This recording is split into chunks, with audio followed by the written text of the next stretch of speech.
electric cars are often rather dull, but this one, Ford's Mustang Mach-E, very definitely isn't. The use of that famous name and the styling cues that go with it has certainly divided opinion, but it's also inspired the Blue Oval brand to give this family-sized sporting SUV a charisma its obvious rivals lack. Plus, if you go for the larger extended range battery option, you'll get yourself an EV offering a very decent all-electric driving range too. It all sounds quite promising.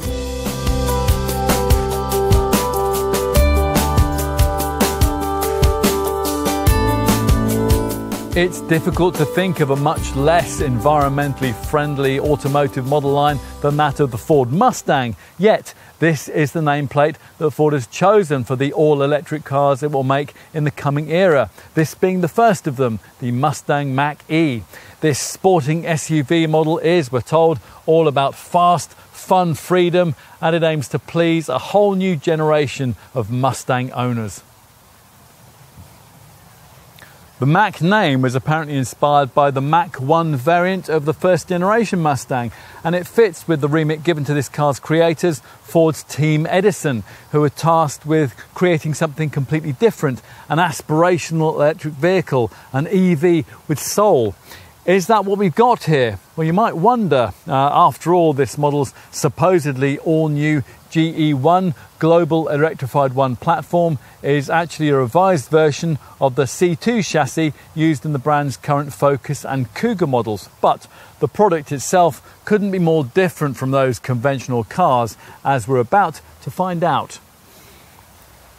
Now, originally this car was to be merely nothing more than a second generation version of Ford's battery electric Focus hatch, which would have been extremely dull.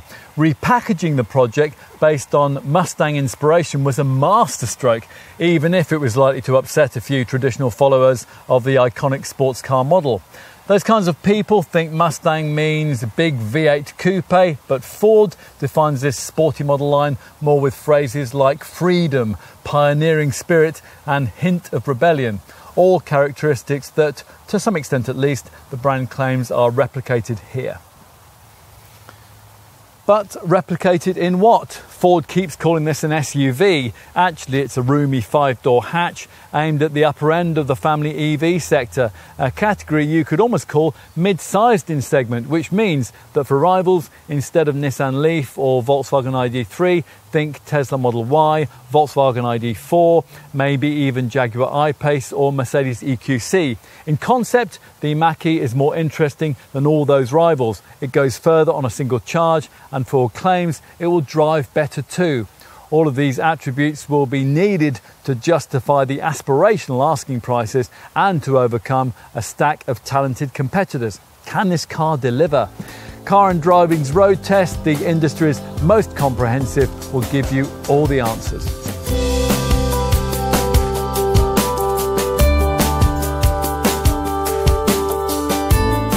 So, a lot to get used to here, not only for the few Mustang devotees who'll be minded to give this car a chance, but for the rest of us too. You're admitted via a weird door e-latch.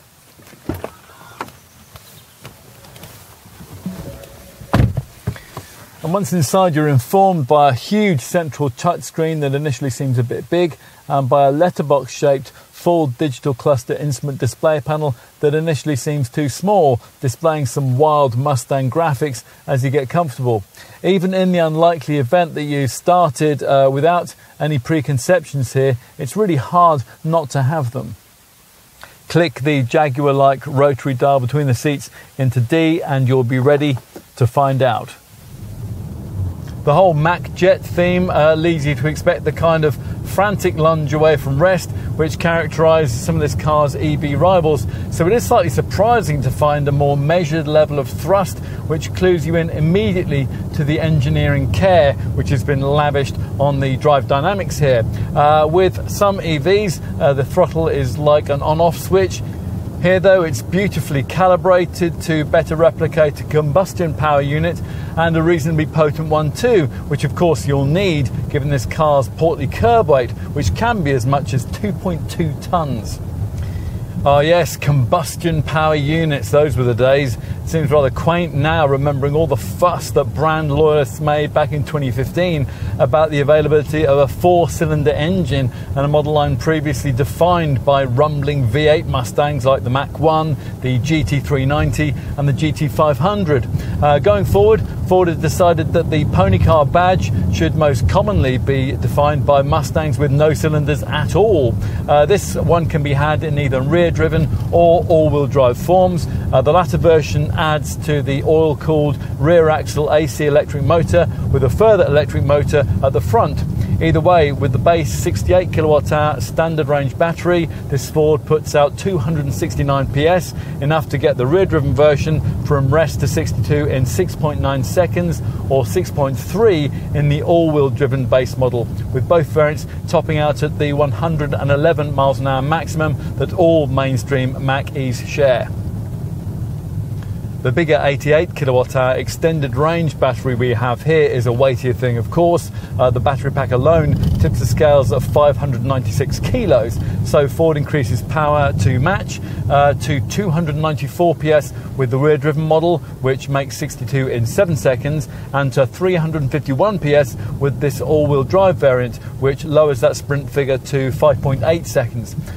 The power plant's highest state of tune is reserved for the frantic flagship GT model, which is based around the same extended range all-wheel drive formula, but puts out 487 PS and more torque, 860 Newton meters of it, than the Ford GT supercar. With the Mach-E GT, 62 takes just 4.4 seconds, and the top speed limiter is eased out to 124 miles an hour. So you've had the figures, what about the feeling behind the wheel? A Mustang, even an electric one, ought to have some of that. And this one does, although to an extent that'll be determined quite a bit by the choice that you make between the 3 available drive modes. Now annoyingly, you'll have to fish around to find these in this huge central touchscreen rather than simply reaching for a dashboard or a steering wheel button.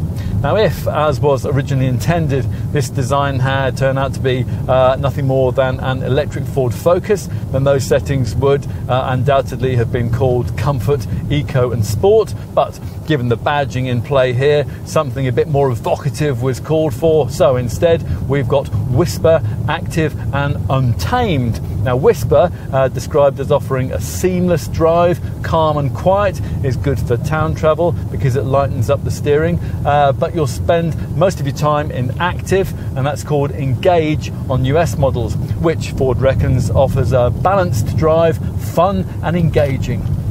Engaging, well, that depends on your point of comparison. You don't throw half a ton of batteries beneath the floor of any car and expect it to deliver a fun to drive vibe, and this one's further hobbled by a most un-Ford-like synthetic feel for the steering. Despite supposedly being tuned for Europe, this rack, although it is quite accurate, isn't much interested in telling you a great deal about the road surface, even out of the Whisper setting, and it'll take time at the wheel before you can really trust it much if you regularly tackle fast twisting back roads. Once you can though, you might agree with us that this Mach-E manages its mass pretty well, helped by the way that the battery pack is mounted nice and low between the wheels. No, of course you can't chuck it around like a Focus ST, but there is a bit more bite to the drive dynamics than is common in this class, with well-bridled body control and keen grip through the turns, especially of course with an all-wheel drive version like this one. Dial down the traction control and you'll even be able to step the back out a bit on damper surfaces, if that's your thing of course. As a result, what's delivered here is sharper than the usual unremarkable EV handling confection. If this makes more sense, then it's more Jaguar I-Pace than Audi e-tron, more Mini Electric than Corsa E. And more again is promised if you switch over to the most dynamic of the 3 drive modes on offer, Untamed, renamed from Unbridled, which is again what it's called in the US. This setting is supposed to deliver an exhilarating drive as vehicle and road align as one. quotes. The exhilarating bit is presumably a reference to the sharper throttle feel, the fake downshifts under braking, and to the different propulsion sound, which, as with all the models, you'll have to switch on via a virtual button below the drive setting options. Lots of trouble was taken with the untamed aural accompaniment. Ford apparently referenced the whine of Formula E race cars, and they sampled noises from Hollywood movies like Blade Runner and the Batmobile in an attempt to deliver something that has been, variously described as either the rumble of a distant V8 or the tumble dry program of a distant washing machine. Now, we actually quite like it. The top GT version, that gets a further untamed plus mode for track use. While we're talking about drive screen setting choices, we ought to brief you on an arguably more important one, Ford's one-pedal drive feature, which, as on other rival EVs, ramps up the regenerative braking to the point where you hardly ever need to actually use the brake pedal. So dramatically does the car slow off throttle. Now, you can't vary the level of regeneration via steering wheel paddles or different settings in the way that you can do on some other electric rivals. It's full-on iPedal drive or nothing, which you'll need if you're going to get anywhere close to the driving range figures being claimed here, supposedly between 273 and 379 miles, depending on the drive format and the battery pack options that you select. As usual, we give you more detail on that in our cost of ownership section. We haven't touched yet on ride quality, something that in our opinion Ford usually delivers with less of a dynamic trade-off than you'll find with sporting cars from any other mainstream maker. Now, of course, the challenges were great here with all that mass to lug around, and in this particular case the brand has hobbled itself rather from the beginning by deciding to limit use of its MagnaRide adaptive damping system exclusively to the top GT version, which hardly anyone is going to choose. The passive damping setup that all the other variants of this car have feels pretty firm at first, but the multi-link rear springs cope pretty well with sharper tarmac tears, and the whole setup improves enough with speed to make this car quite an accomplished highway cruiser actually. Don't expect to find the ultimate in autonomous driving tech for this kind of motoring. There's no Tesla autopilot type feature, but an intelligent adaptive cruise control with lane centering and stop and go package delivers most of what you'll really need here before we all surrender, that is, to the concept of future motoring not being entirely dependent on the person behind the wheel. What else? Well, you can tow with this car, but only up to 750 kilos. Town travel is, of course, agreeably silent, and you get a reasonable 11.6 metre turning circle. It can be hard to peer beyond the long contoured bonnet to manoeuvre the car, but it is there for a reason. Well, two actually. The drainable frunk space beneath can serve as an ice-filled beer fridge for redneck environmentalists, but mainly that arching hood promises that this car will, at least to some extent, deliver something of the feel of a proper Mustang, and it almost does.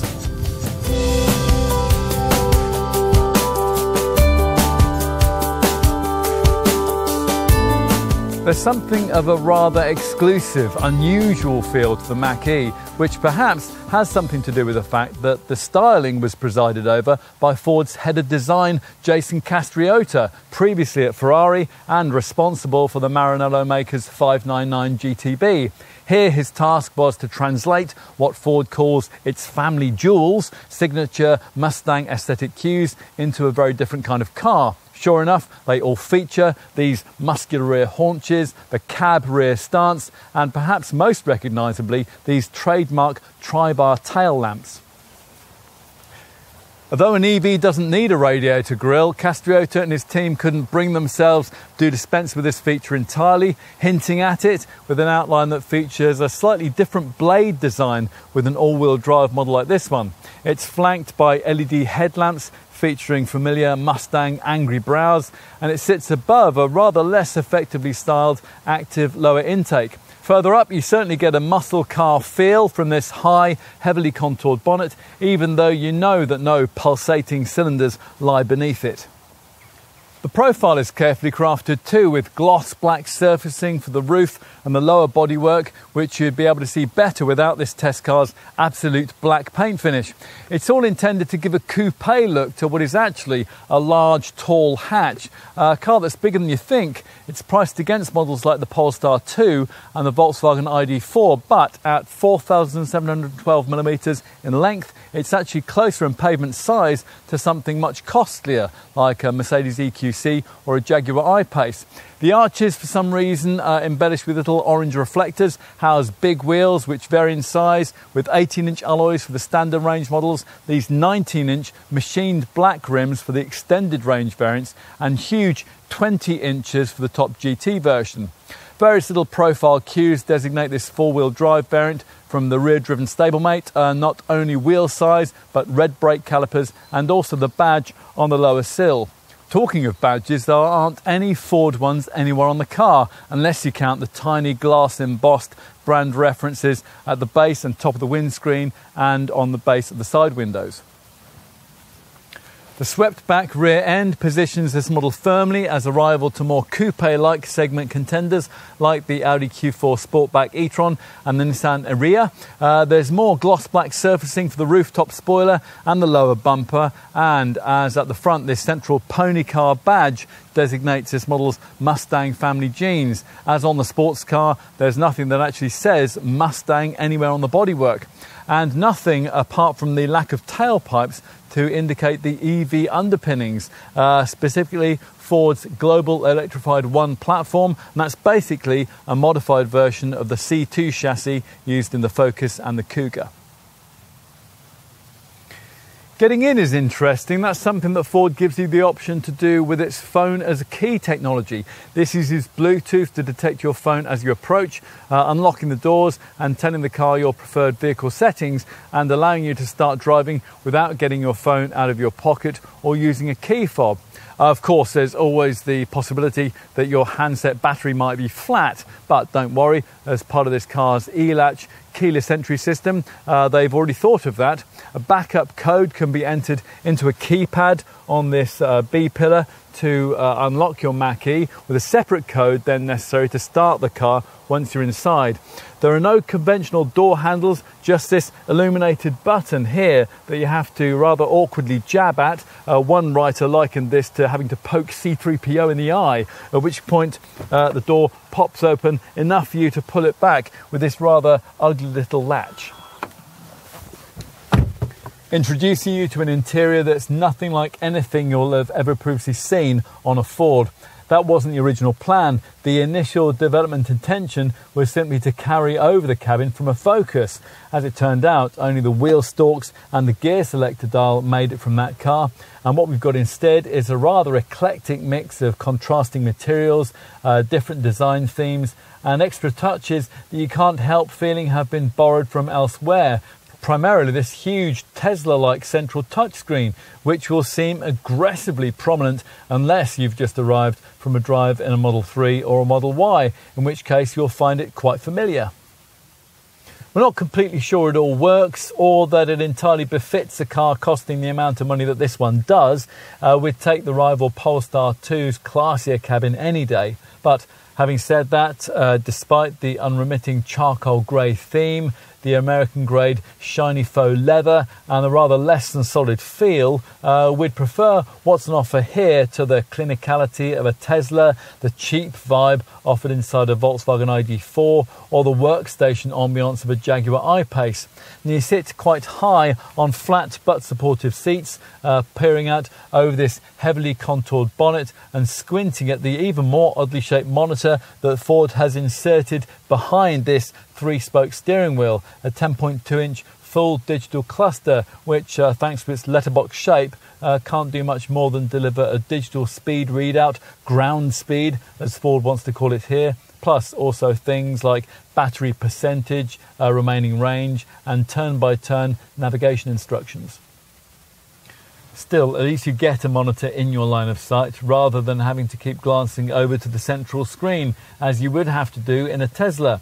Actually, the enormous 15.5-inch display in question here is a bit different from the one favoured by that American brand because it features a lower physical volume dial. Now, Ford says that customers specifically asked for this, and given that, you would have thought that the brand might have made this silver-trimmed appendage of rather higher quality. It is actually just as well that this monitor is so large, because the virtual ventilation buttons that surround this controller take up around about a quarter of the display space. These connect into smartly informative graphics, which to some extent make up for the lack of a set of the kind of more tactile physical buttons that would be easier to use without taking your eyes off the road. The screen showcases Ford's latest Sync 4 media connectivity system, which curiously lacks the useful web browser that you get in a Tesla, but offers intuitive conversational voice recognition and claims to be able to learn your habits, adapting the car accordingly.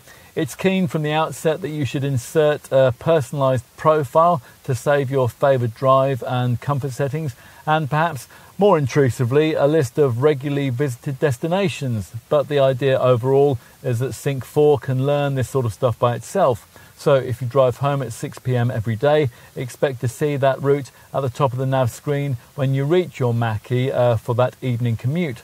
If you like a particular podcast in your morning drive, then the car will register that and it will select it for you automatically. There are two primary screen layouts which you can select between using these rather over small buttons at the very top. You'll often be in this car section and specifically in that menu's control screen because annoyingly it's the only way that you have of accessing the buttons that you'll need to vary drive modes, also propulsion sound and Ford's one pedal drive regenerative braking system. The car section also has a settings screen where you can vary all this Ford's many different functions. Everything else that you'll need to access without recourse to voice control, that can be found by clicking this central top icons button, and that delivers you to a screen which centrally displays options for the usual radio, phone, nav and Bluetooth functions, plus the wireless Apple CarPlay and Android Auto smartphone mirroring. At the same time, the upper part of the monitor intuitively makes suggestions for features that it thinks you might want, and the lower part also shows a series of screen cards showing functions that you've recently accessed. Most of it works well, although sub-menu screen selections aren't always instantly delivered, and the monitor itself would benefit from being slightly canted towards the driver. The DAB audio system that's built into it isn't especially impressive either if budget restricts you to the smaller battery. This extended range model though, this gets a pleasingly superior 10-speaker B&O premium sound system with what Ford calls a sound bar built into this fabric trim panel ahead of the front seat passenger. What else? Well, time to cover off the other things you'll need to know here. These flattish seats could do with a fraction more support, but they do get standard lumbar adjustment and red stitching if you've gone for an all-wheel drive variant. The lack of the kind of touch-sensitive buttons that you'll find in rivals like the ID4 or the Audi Q4 is a plus in our view. The physical steering wheel switches offered here are easy to find by feel. Is it screwed together to the standard and with the kind of quality you'd expect for the price tag? Well, that depends on how fastidiously you judge these things. The mixture of fabric, faux carbon fibre and stitched faux leather trim works quite well, although European Mach-E's would benefit from the contrasting white panel which runs across the fascia of models bound for other global markets. Build quality from the Mexican factory is okay. That plant, by the way, already churns out more Mach-E's than Ford builds proper Mustangs in Michigan. We do wonder though about this Ford's likely material longevity and software durability. We had to do a complete system reset for the central screen before we even started driving this car. Despite all the pony badged screen graphics, not much here reminds you in any way of a traditional Mustang. Maybe the double cowl instrument panel, or the way that the huge bonnet makes judging extremities so difficult when you're manoeuvring. You'll be then making frequent use of the standard parking sensors. Rear three-quarter vision compromises means that you'll also be glad of the rear camera.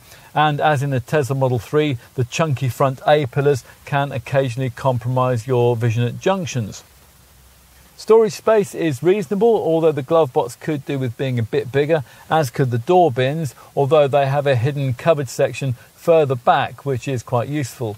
You get this deep bin between the seats here, which has a 12-volt socket, and this large area at the base of the centre stack, which incorporates a wireless charging mat and also ports for both USB-A and USB-C sockets. Twin cup holders sit just behind. There are ticket clips in the sun visors, and Ford hasn't forgotten an overhead sunglasses compartment. Okay, time to take a look in the rear, where the doors also have to be accessed via a strange little button.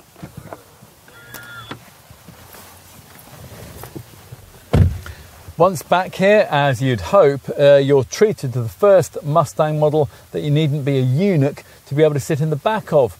In this one, in fact, a passenger of over 6 foot can quite comfortably sit behind a driver of the same size, helped by the fact that the roofline doesn't taper back until quite a long way in the body, hence the rather impressive levels of headroom here for a coupe-style SUV, even with this fixed panoramic roof fitted, which is standard with the bigger battery.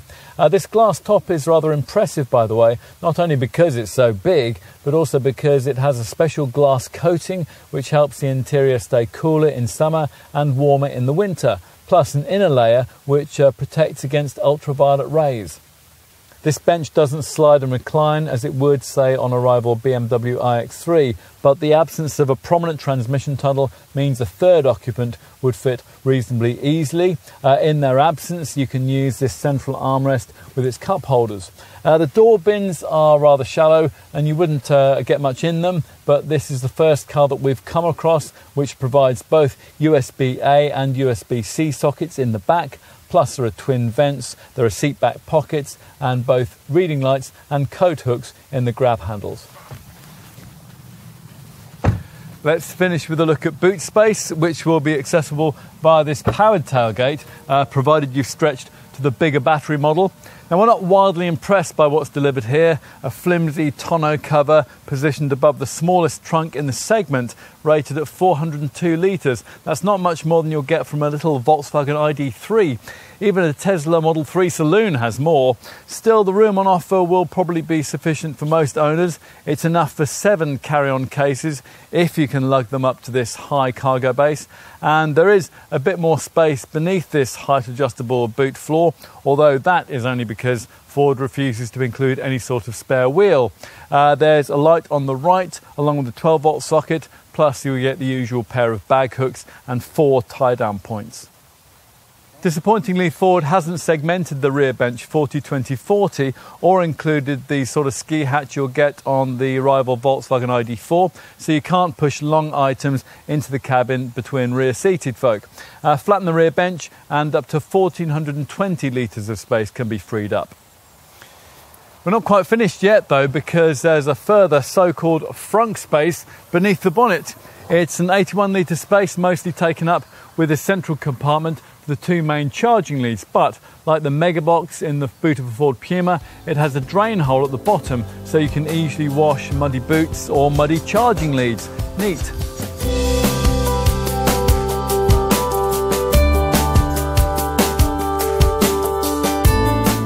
So, the clock is ticking. The UK government's decision to ban the sale of new petrol and diesel cars from 2030 means that battery-powered alternatives aren't an option for automakers, but a pressing necessity.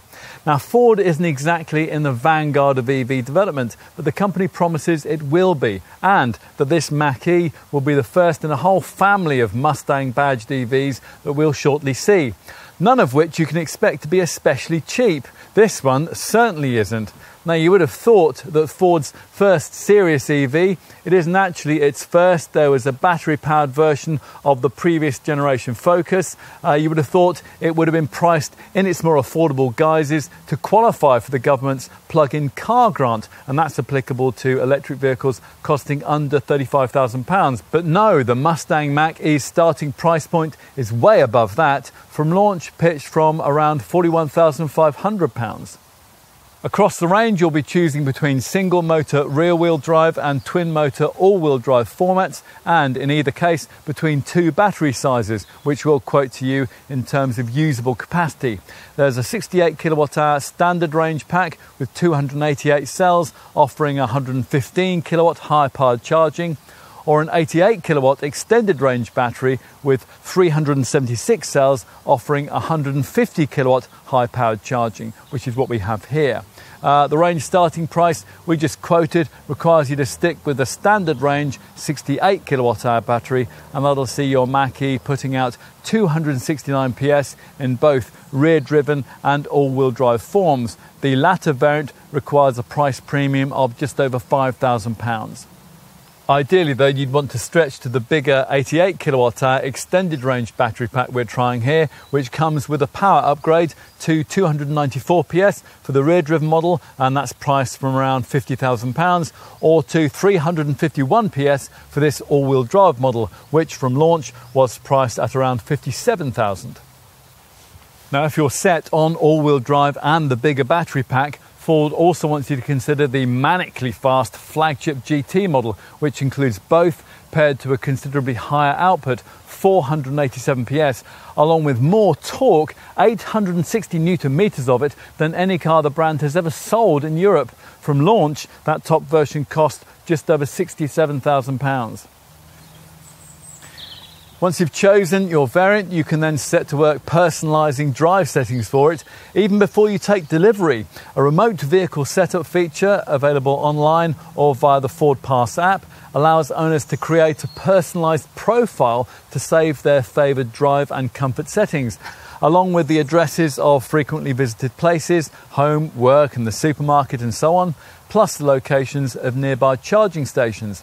You can also put in likely daily departure times and your preferred battery charge levels, and then store your personalisation profile in the cloud, which will mean that when you pick up the keys and first pair up your smartphone with your new Mach-E, all those settings will be immediately paired with your vehicle. So no frustrating first-time setups, you just get in the car and go. Okay, let's look at rivals. Now, if you viewed other sections of this film, then you'll know that Ford has ignored the market for smaller, more affordable family hatch-sized EVs here. Now, yes, you can order models like Nissan's Leaf, Volkswagen's ID.3 and the Skoda Enyaq iV with battery capacity to match what's on offer with standard range versions of this car, and you will probably be paying in the £35,000 bracket or more to do that. But the contenders concerned aren't quite as large or as aspirational as a Mach-E. You would get closer to the kind of thing that's being offered here with either a Nissan Ariya, a Hyundai Ioniq 5 or a Cupra Born, all of which are priced from well under £40,000 with comparable battery packs to the standard range version of this Ford, but they're all slightly smaller cars.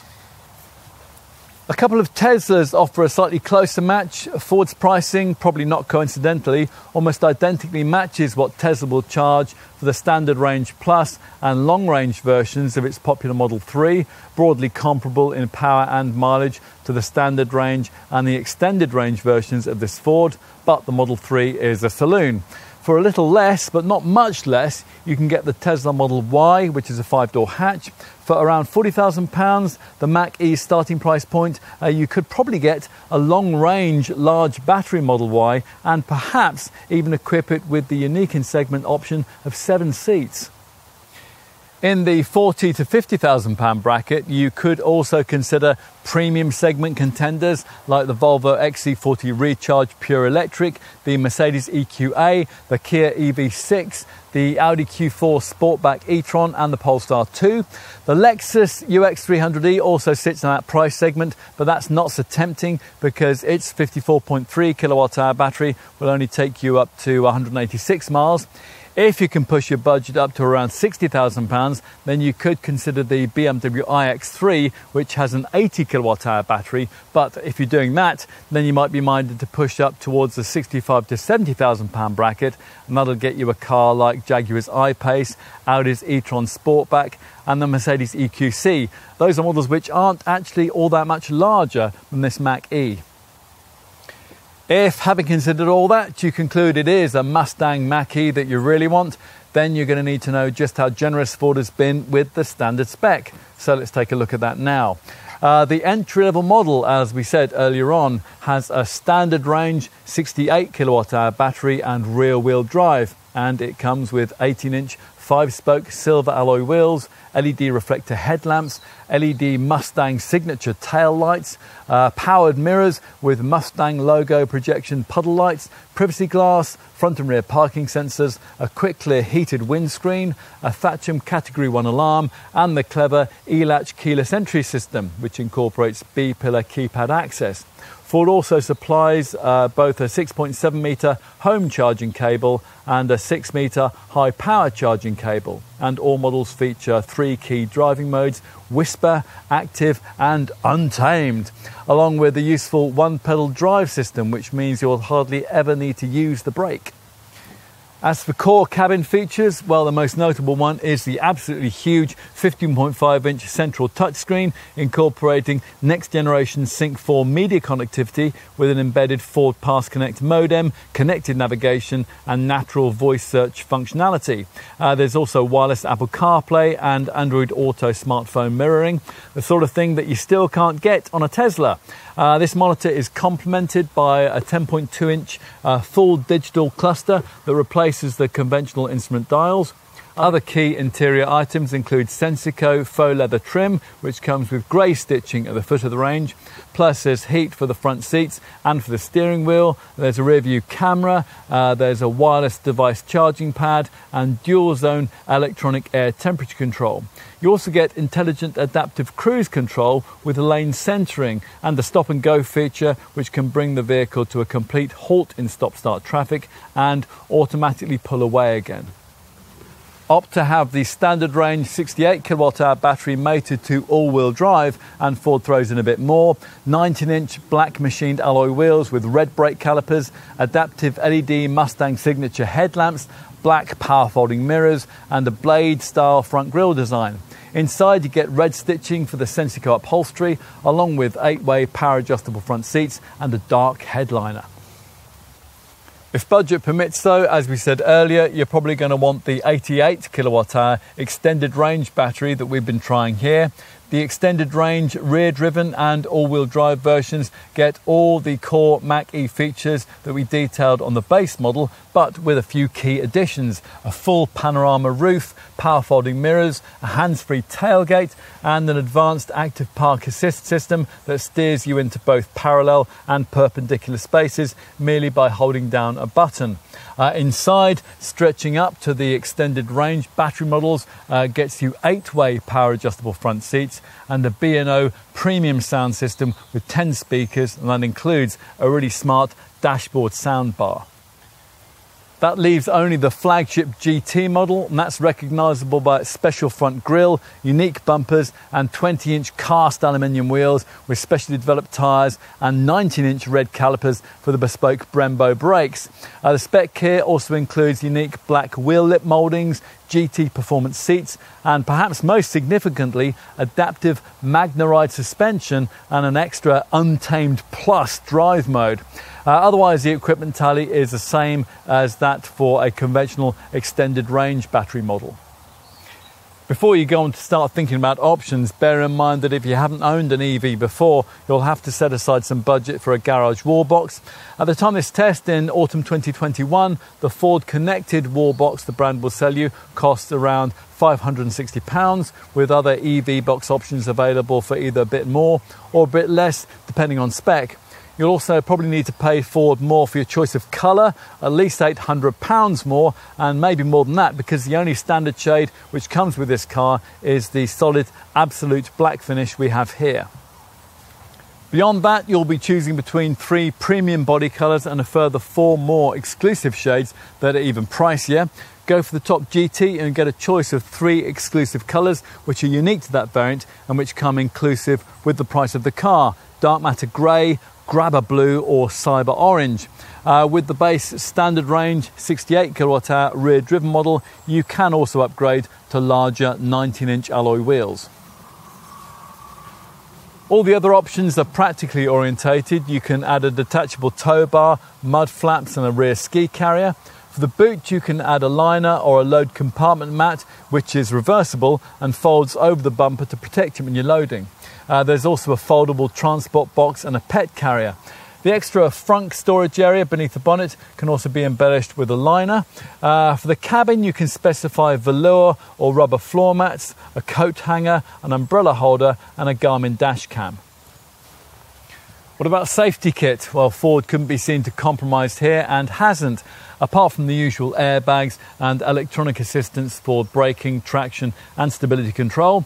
As you expect in this day and age, this car includes AEB, autonomous emergency braking. Ford calls its system pre-collision assist, and it's one that can detect both pedestrians and cyclists. Now here, that setup incorporates forward collision warning and collision mitigation, plus dynamic brake support for swifter stopping, and a distance alert indicator that warns if you're getting too close to the vehicle in front. There's also lane departure warning to alert you to drifting out of lane, at which point a lane keeping system applies subtle steering lock to ease you back to where you ought to be. This is somewhat overzealous in the way it operates, so it's just as well that you can easily turn it off without having to delve down into the infotainment screen submenus. There's a simple button to do that on the wheel. As you expect, there is also speed limit assist, and that helps you to keep your license in built-up areas, and auto hold, which will stop you from drifting backwards when you're starting off from uphill junctions and inclines. Ford additionally provides evasive steering assist to help in emergency manoeuvres, a BLIS, blind spot information system, which stops you from dangerously pulling out when there's a vehicle in your blind spot, and cross traffic alert, and that warns you of oncoming vehicles when you're reversing out of a parking space. There's driver alert 2, which monitors your driving reactions for drowsiness, which, if it's detected, will earn you an admonition to stop for a restorative coffee, plus wrong way alert, which stops you from entering a one-way road the wrong way, and reverse braking assist 2, which mitigates collisions at parking speeds by braking the car automatically, say, to avoid a low wall or, more seriously, a child or a pet. Talking of children, we like the fact that this car incorporates a rear occupancy alert system, which reminds drivers to check the rear seats when they're exiting the vehicle, with a message on the dash. Believe it or not, tragedies regularly occur where children have been accidentally locked in the car.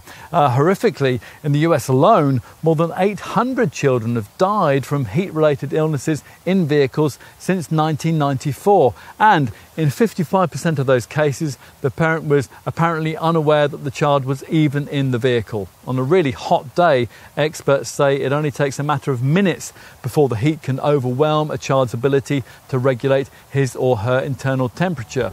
Their core temperature can increase 3 to 5 times faster than that of an adult.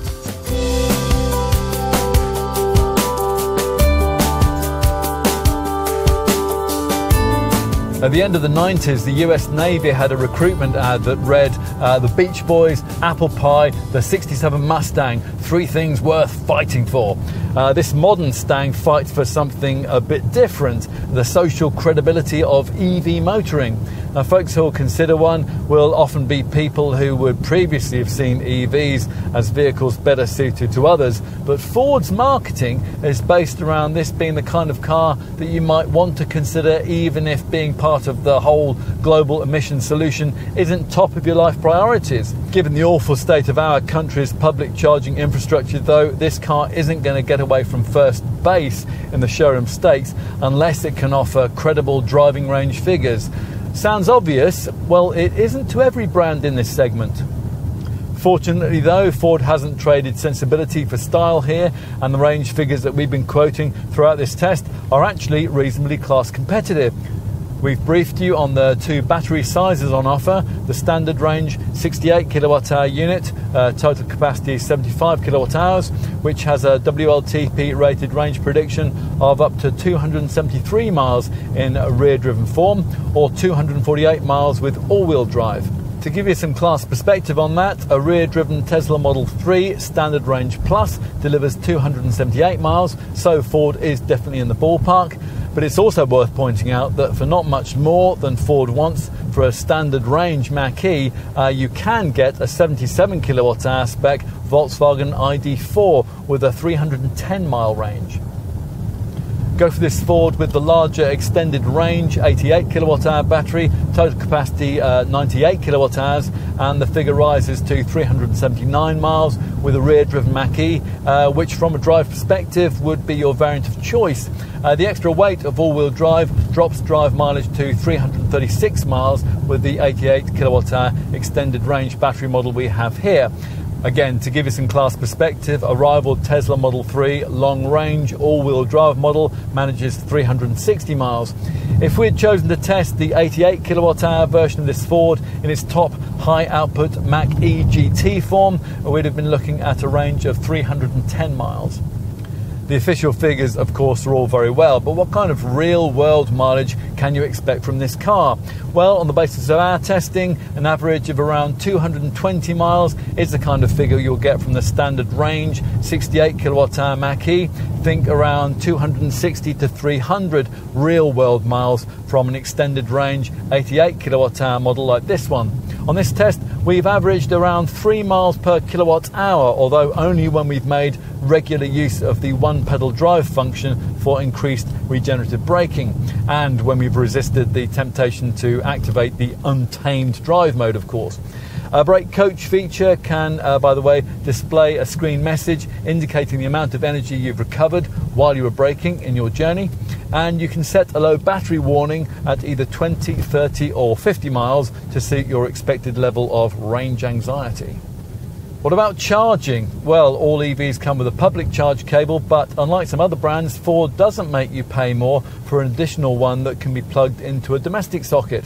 The car also comes with an 11 kilowatt onboard AC charger. You'll need to bear in mind that the larger 88 kilowatt hour battery obviously takes longer to replenish its cells, but potentially it can charge faster, providing you're fortunate enough to find a really rapid public charger. For use of that, though, you'll need to have bought the more expensive model, whereas the 68 kilowatt hour standard range unit offers DC charging at up to 115 kilowatts. The 88 kilowatt hour extended range battery can DC charge at up to 150 kilowatts, and that opens up access to the new generation of rapid chargers, currently rarer than hen's teeth, of course. Ford is a founder member of the Ionity network, which has around 400 of those DC high-power 150 kilowatt chargers at different points around Europe. If you're fortunate enough to find one of those with an 88 kilowatt hour Mach-E, it'd be possible to add an average of 61 miles of driving range for every 10 minutes of charging, and charge from 10 to 80% battery capacity in just 45 minutes. It'd be 38 minutes with the standard range battery. But let's get back to the real charging world that, as an owner of this car, you'd be living in right at present. With both models, the kind of public 50 kilowatt CCS charger that you're more likely to find will take the battery from 10% to 80% capacity in around 90 minutes, or around 40 minutes with a 100 kilowatt charger. At the time of this test, Ford was offering 5 years of free access to the Ford Pass charging network, which covers around 70% of charging stations, with around 15,000 charging points in the UK and over 200,000 across 21 European countries, plus also a year of access to the Ionity fast charging network, which all sounds pretty impressive, but still isn't enough to match the proliferation and flexibility of the supercharger network that you'll get access to with a rival Tesla Model 3 or Model Y. Still, what's on offer here should be enough to offer a reasonable number of journeying options, and that'll be helped by the way that this Ford's connected navigation system identifies up-to-date public charging locations as you drive and prompts you to charge at the most convenient points on each trip. Fortunately, electric vehicle owners do 80% of their charging at home. For home charging, because charging from an ordinary 3-pin socket is obviously pretty slow, think around 9 miles per charging hour and 22 hours for total battery replenishment from empty. The brand hopes to sell you its Ford connected wall box, offered in 7.4 kilowatt and 11 kilowatt forms. At the time of this test in autumn 2021, Ford was asking £789, including VAT, for the 7.4 kilowatt version of the wall box. That price includes a £350 government grant from the EV home charge scheme. The Ford connected wall box offers up to 5 times the charging power of a typical domestic socket, and it can top up the battery from 10 to 80% in around 6 hours. A full charge from 0 to 100% will take more like 11 hours with a standard range model, or around 14 hours with the extended range Mach-E. Based on an average cost of kilowatt-hour energy at 16.3 pence, fully charging this Ford from your garage will typically cost around £12.20. Using the central screen's car menu and then selecting the charge section from settings, you can visit a battery status section, which will allow you to schedule charging in line with cheaper off-peak electricity tariffs. Plus, you can use a departure and comfort screen to preset the climate system temperature, so you don't have to waste energy with ventilation fan use, warming or cooling the interior once you're ready to go. All of this can be done remotely via the Ford Pass app. The icons part of the central touchscreen also has a trips section, which shows you your most recent journey in miles, minutes and miles per kilowatt hour, while also answering the question, where did my energy go? Displaying that in percentage terms in climate use, power, accessories and the extent of the effect of exterior temperature. Now, the same screen also rates the efficiency of your driving in terms of acceleration, deceleration and speed.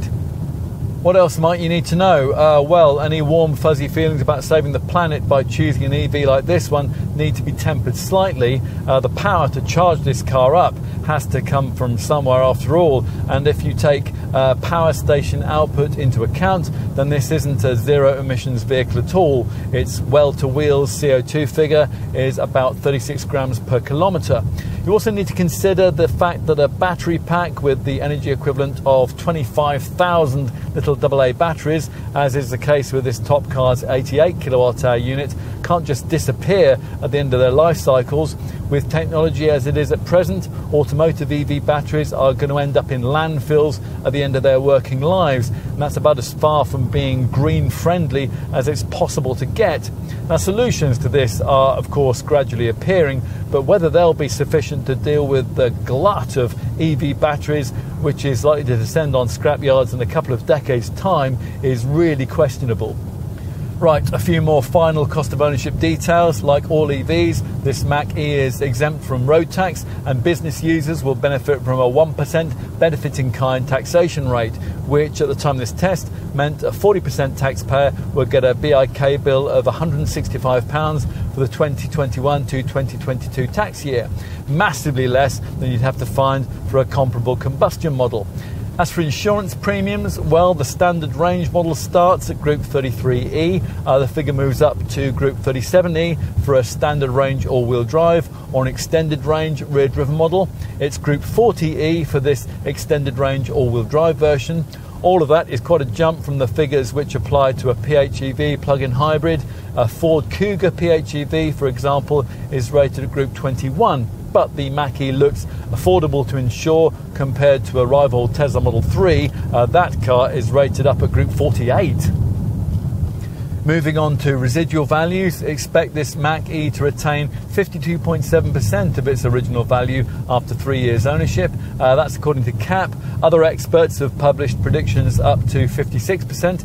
By comparison, a Tesla Model 3 would retain 59 to 63% over the same period, much the same as you get from a Polestar 2. This Mustang comes with the usual Ford 3-year 60,000 mile warranty and a year of roadside assistance. You could pay more to extend the cover to either 5 years and 100,000 miles or 8 years and 100,000 miles. The Mach-E's battery is protected by a separate 8-year 100,000 mile warranty. What about servicing? Well, this car requires a garage visit every 2 years or every 18,000 miles, whichever comes first. A Mach-E driver will enjoy lower maintenance costs than would be needed for a combustion model, of course. Obviously, no oil changes are required, and regenerative braking means that the brake pads are designed to last the life of the car. Most owners will want to take out the Ford Protect Service Plan Plus program, which allows customers to spread the cost of routine maintenance. This service plan also includes extended roadside assistance, and that includes rescue charging and technical help should you need it for your home wall box.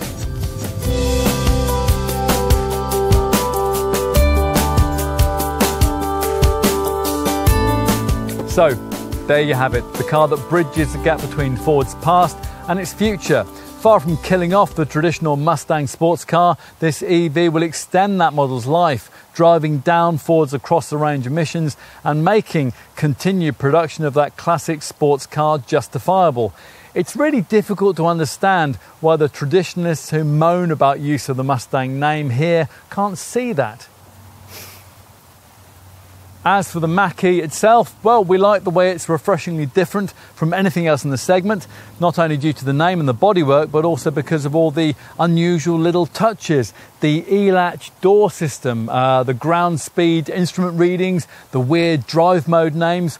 It's also got a bit of pavement presence too, plus a very clever infotainment system. And perhaps most importantly, it trumps many of its rivals when it comes to driving range. Not everything is great, of course. The interior fittings don't really match up to the asking price. The steering could do with a bit more feel, and the ride can feel quite firm at low speeds. The handling battles a bit with all that weight too, although we would agree that this Ford is a fraction more engaging to drive than most of its direct rivals. Overall, it is collectively enough, just about, to propel this car into class leadership, provided that you can afford those aspirational asking prices and that you're not too hung up on the thought of premium cabin quality or a posh badge with an EV of this size. At the first ever Detroit Auto Show, Henry Ford said he was working on something that would strike like forked lightning. That was the Model T. With the Mustang Mach-E, Ford aims once again to strike like forked lightning, this time with a more interesting, charismatic interpretation of what a family-sized full electric car can be. The coming years will bring us dozens of new electric vehicles, but most will be sensible, worthy, and rather boring. This car and the various electrified Mustang models that'll follow it offers something more appealing and charismatic in a way that we think may well strike a real customer chord, just perhaps as the original Mustang sports car did way back in the 60s. Who says that lightning doesn't strike twice?